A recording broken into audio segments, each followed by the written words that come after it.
శుక్రవారం నాడు సిఐటియు ఆధ్వర్యంలో జరుగుతున్న అంగన్వాడీ సమ్మె 25వ రోజుకు చేరుకుంది. ఈ సందర్భంగా జగన్ ఫోటో పెట్టుకొని తమ సమస్యలను పరిష్కరించాలని భిక్షాటన చేస్తూ నిరసన వ్యక్తం చేశారు. ఈ సందర్భంగా సాయి కిరణ్ మాట్లాడుతూ గర్భిణీ బాలింతలకు పౌష్టికాహారం అందించి నిరంతరం సేవలు చేస్తున్న అంగన్వాడీలపై జిల్లా కలెక్టర్ అంగన్వాడీలకు హితవు పలుకుతూ ఒక లెటర్ జారీ చేశారు. ఆ లెటర్లో ఉన్నవన్నీ పచ్చి అబద్ధాలని 2017లో సిఐటియు ఎర్ర జెండా నీడాలో అంగన్వాడీలు పోరాటం చేసి వర్కర్లు 10,500, హెల్పర్స్ కి 7,000 వేతనాలు పెంచుకున్నారు.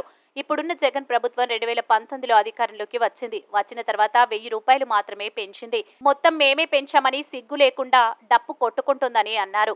కలెక్టర్ అంగన్వాడీలకు చెప్పడం కాదు, సీఎంతో చెప్పి జీతాలు పెంచాలని, అంతేకాని దుర్మార్గంగా అంగన్వాడీలను బెదిరించడం సరికాదన్నారు.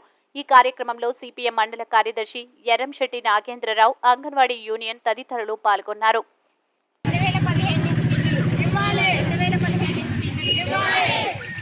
నా పేరు సాయి కిరణ్, సిఐటి కుకునూరు మండల కార్యదర్శిని.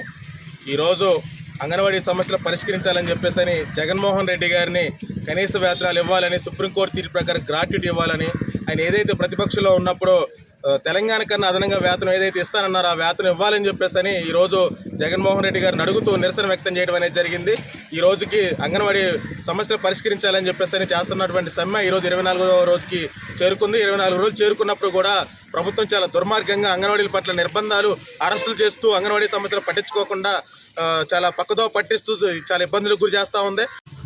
నా పేరు నాగలక్ష్మి, నేను అంగన్వాడీ స్టేట్ యూనియన్ అధ్యక్షురాలని. మాకు ఈరోజు సమ్మె స్టార్ట్ అయ్యి ఈ రోజుకి 24వ రోజుకు చేరుకున్నాము. మాకు న్యాయమైన డిమాండ్స్ ఏవైతే ఉన్నాయో, రిటైర్మెంట్ బెనిఫిట్స్, మినీ సెంటర్లు, మెయిన్ సెంటర్లు చేయాలి, కనీస వేతనం 26,000 రూపాయలు ఇవ్వాలని మేము ప్రభుత్వాన్ని అడుగుతున్నాము. ఎందుకంటే పక్క రాష్ట్రంలో, తెలంగాణ రాష్ట్రంలో మాకన్నా ఎక్కువ జీతాలు ఇస్తున్నారు. దానికన్నా అదనంగా మాకు ఇస్తామని చెప్పారు.